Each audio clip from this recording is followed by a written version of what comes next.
Good day and welcome back to the Family Cyber Clinic, where we discuss all things cyber. We're also committed on this channel to share security threats that are lurking around us, especially on the internet. Today, by popular demand, we're going to be expanding on 3 social engineering techniques. I briefly touched on one of them during the clinic news last week. The techniques are phishing, which is spelled Phishing.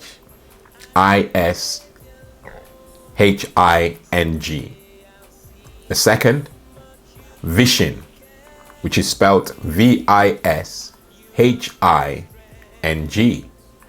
And the third is Smishing, spelled Smishing. Okay, these are all official words. Yes, they've earned their place in the Oxford Dictionary because the scams have happened long enough.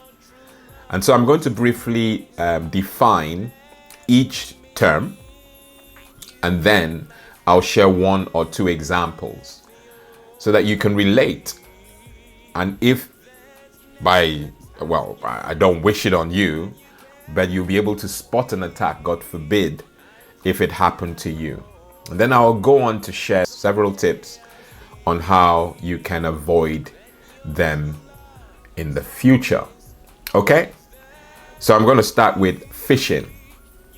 The Oxford Dictionary defines phishing to be the fraudulent practice of sending emails purporting to be from reputable companies in order to induce individuals to reveal personal information, such as passwords, and credit card numbers. So that's a phish. So it's a phish, Phish. It's a scam done via email or social media messages which contain perhaps a malicious link or an attachment. It is down just to induce you and I to reveal personal information such as our passwords and credit card numbers. A SMISH is similar to a phish, and it is defined as the fraudulent practice of sending text messages purporting to be from reputable companies in order to induce you and I to reveal personal information such as passwords and credit card numbers. So the SMISH is a text message. The phish is either an email message or a social media message. Okay? And then last but not least, a VISH. Vishing is defined as the fraudulent practice of making phone calls or leaving voice messages purporting to be from reputable companies in order to induce you and I again to reveal personal information such as bank details and credit card numbers. Okay? So these crooks use phishing, smishing, and vishing to try to get hold of our sensitive information. We're all susceptible to these social engineering scams, and more so because we've gotten so busy in our daily pursuits. Each year, thousands of people fall victim to vishing, smishing, and phishing. All right, so I'm going to use this opportunity now to give you examples of a VISH, an example of a SMISH, and an example of a phish. I'll start with VISH, okay? I'm going to give you a real example. These were happening many years ago, and perhaps it's still happening. And so I'll give you an example that I can relate to and you possibly can relate to because they're still happening to us right now. You receive a call from Microsoft advising that they've received information and they've discovered that you have a bug on your computer. If left unfixed, you will lose all data on your computer. Then they have introduced desperation. The tech guy gets you to run some useless diagnostic and concludes your worst fears. Your computer is compromised. To make the call even more legit, You look at the caller ID and you see that it's 0053, which is an Irish number. And everyone, don't know whether you know, but Microsoft have their location in Ireland.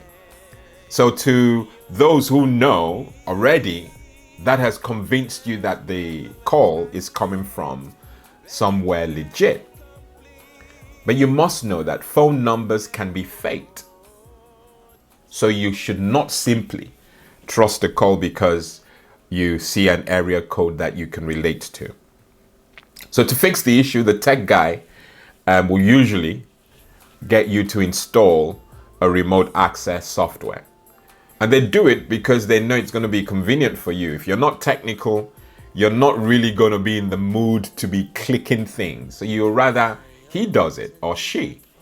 And so they use that and get you to install a remote access software. And once you install this software, you've compromised your system, because the remote access software is usually malicious.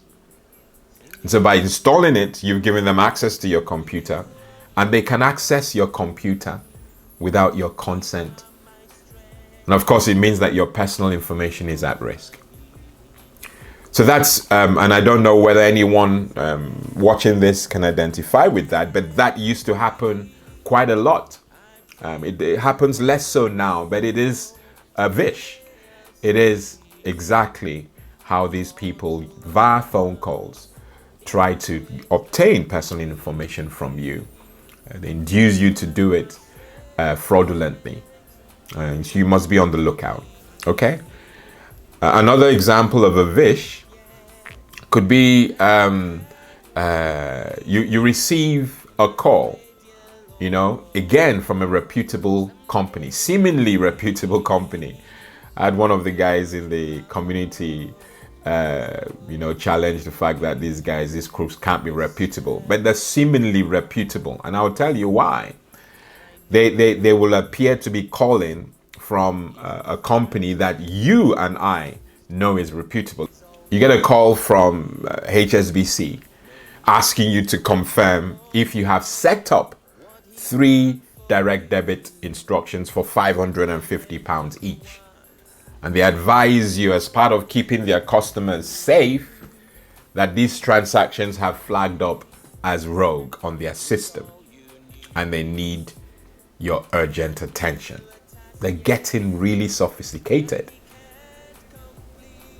And I want you to dismiss this notion that this will only happen to old people, the people who are not very tech savvy. Please dismiss that notion. As I mentioned in the clinic news last week, it happened to me. And I am tech savvy. I am the cyber expert. But it happened to me. And that's so sophisticated and that's so convincing that it can happen to anyone. So they ask you, continuing the call, they ask you to confirm if you authorized the transactions. Of course you say no. Then they go for the jugular and advise that they will need to go through security with you so that they can put a stop to these transactions for you. They've got you worried. And so you're likely going to do anything to prevent that money leaving your account. They ask you for your password and your PIN. Having built your trust, you gladly give it to them because time is of the essence. They go ahead and advise you that the instructions or transactions have been successfully cancelled and you are relieved, oblivious to the fact that you've just handed over the keys to your kingdom. That easy. And it's happening, my friends. It's happening. I'm not making this up. I could give you a lot more examples, but they're happening. But the tactic is using a phone. They use a phone and they're able to deceive you into handing over personal information, sensitive information. Okay, I think those two examples will sort of paint a good picture. Well, it's nothing good about it, but it will paint a picture of what a VISH is or what vishing is. Okay, so we go to phishing. Now, this is a term that's more regular, more in your face. You've heard the word fish. In fact, I'm sure like you, or rather like me, when you heard the word fish, you thought it was an F for phishing, F-I-S-H-I-N-G. It is P-H-I-S-H-I-N-G.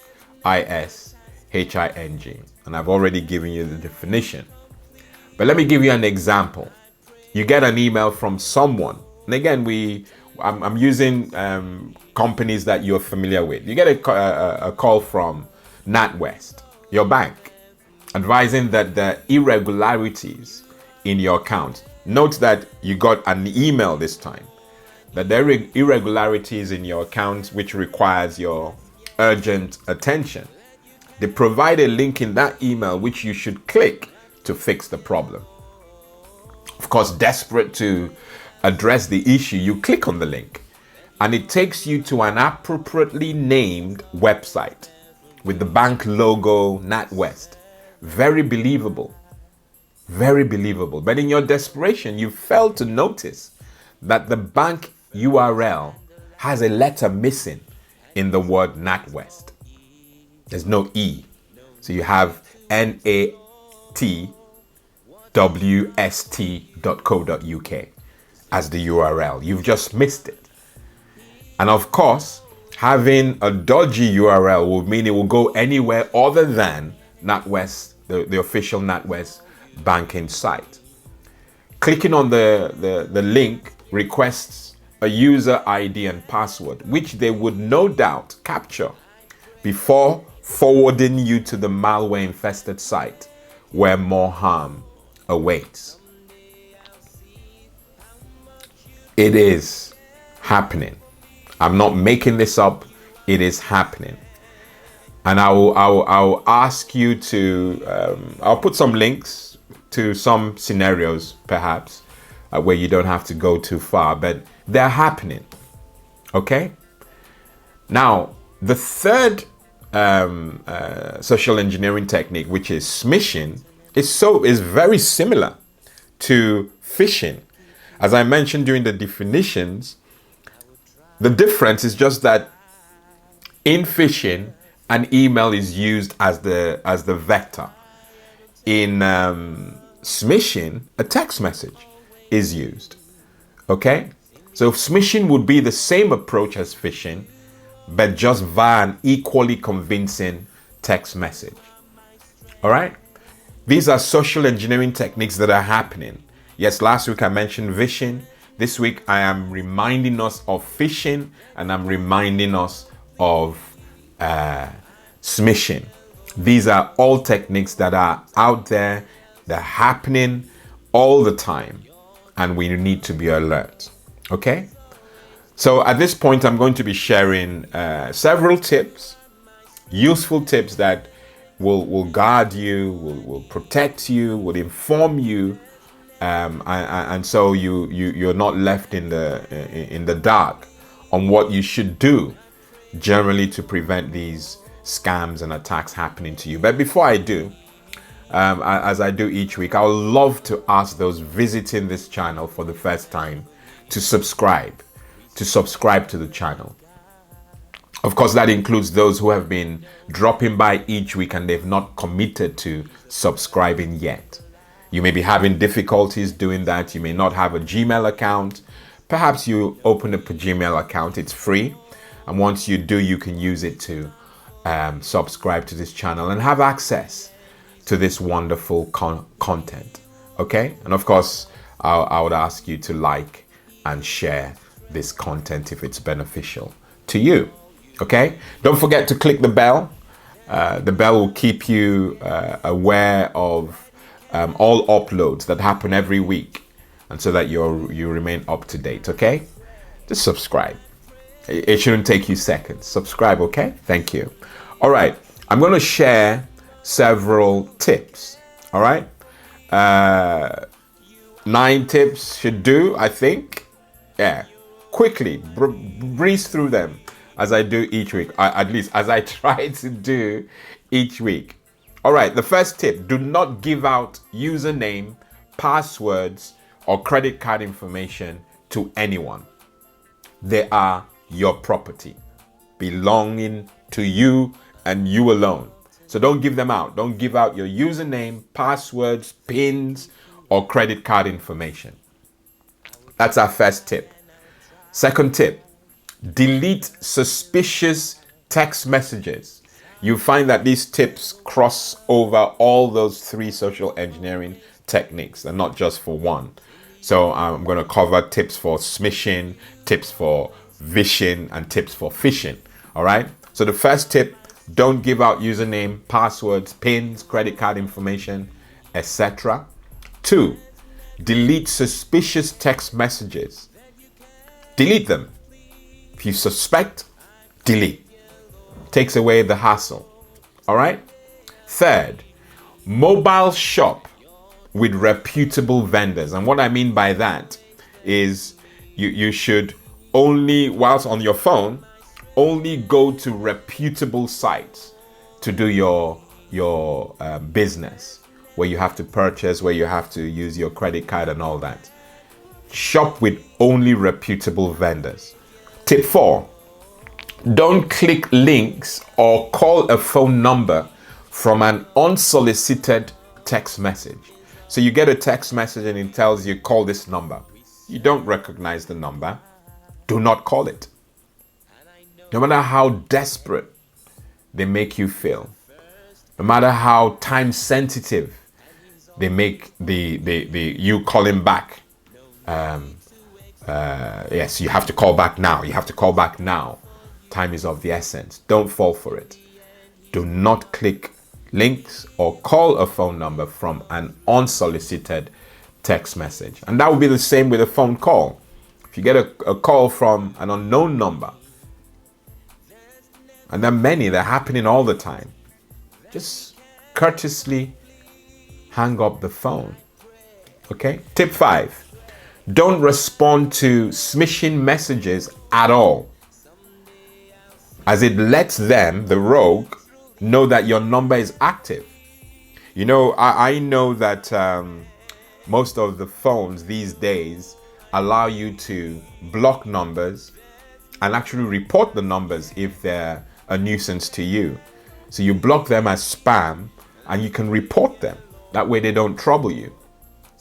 But if you respond to a smishing message, all you're doing is confirming to the rogue that your number is active. So they will probably put your number in bold, active customer.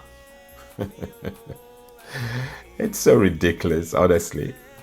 All right, tip 6. Companies will not request your full PIN or your full password, especially banks. Never. So don't give it to them or whoever it is that's calling under any circumstance. They're not going to request your full PIN or your full password. All right. Tip 7. Your bank will not ask you to transfer money or send someone to collect your bank card. It will not happen. Okay, so knowing that they will not ask you to transfer money, if a rogue tells you to do so, then you know it's rogue. No one will come to your house to collect your bank card. That's another rogue call. All right? All right, we have 2 more.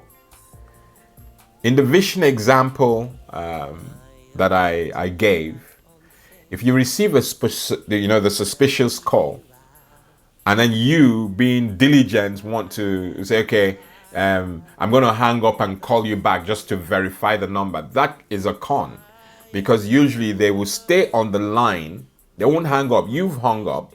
They're not going to hang up. If you call that same number from the same phone, you're going to speak to the same person. All right?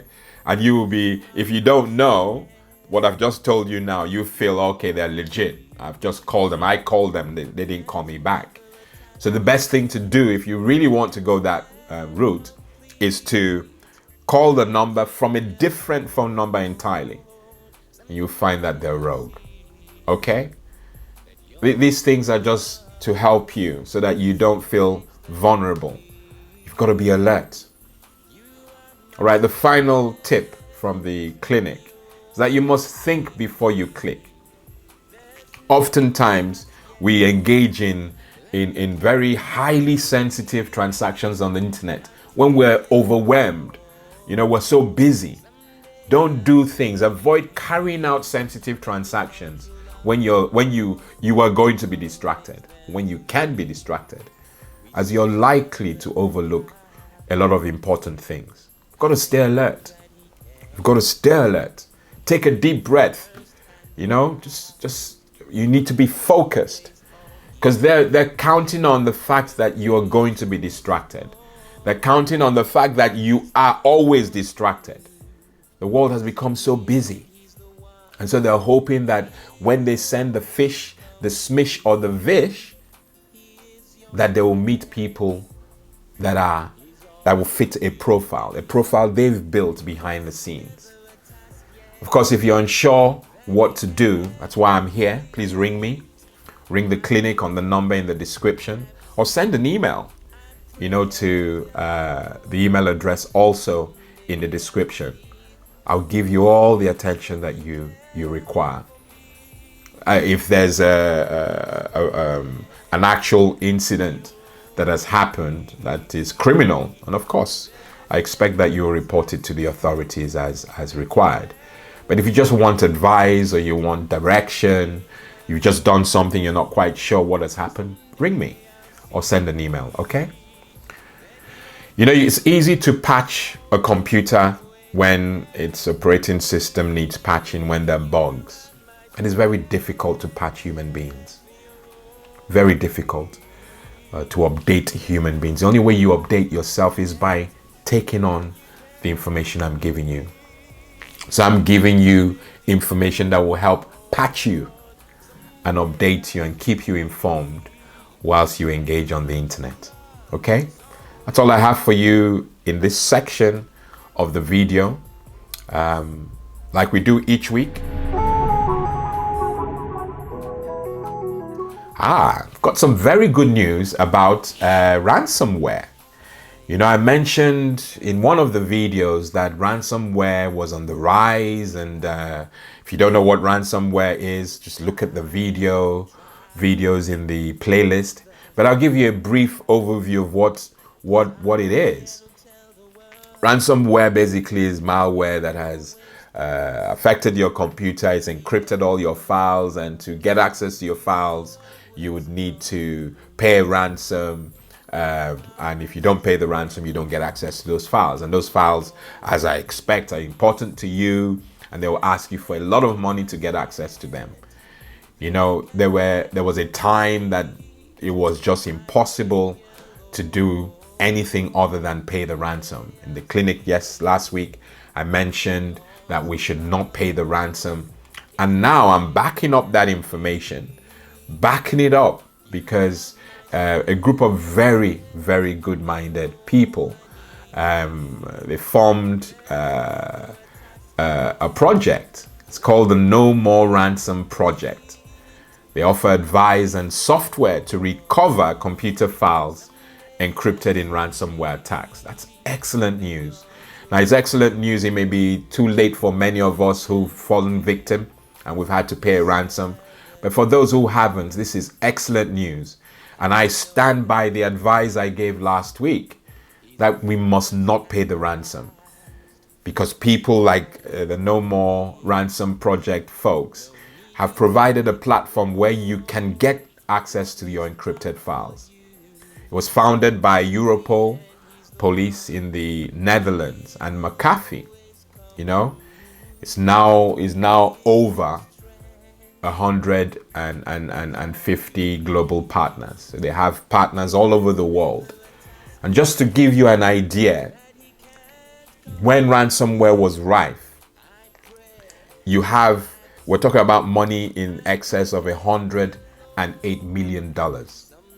That's how much it was costing folks to pay, to pay these ransoms and get access to their files. And imagine that no longer is the case, because of these chaps who've provided avenues on how we can avoid having to pay those ransoms. Beautiful news, absolutely beautiful news. I'm so glad that many good folks are helping us. And of course, it pays you, it pays me. All right. So it's good news. Unlike last week's news, this is good news. All right. Okay. Again, as we do each week, I'll leave you with this PowerPoint.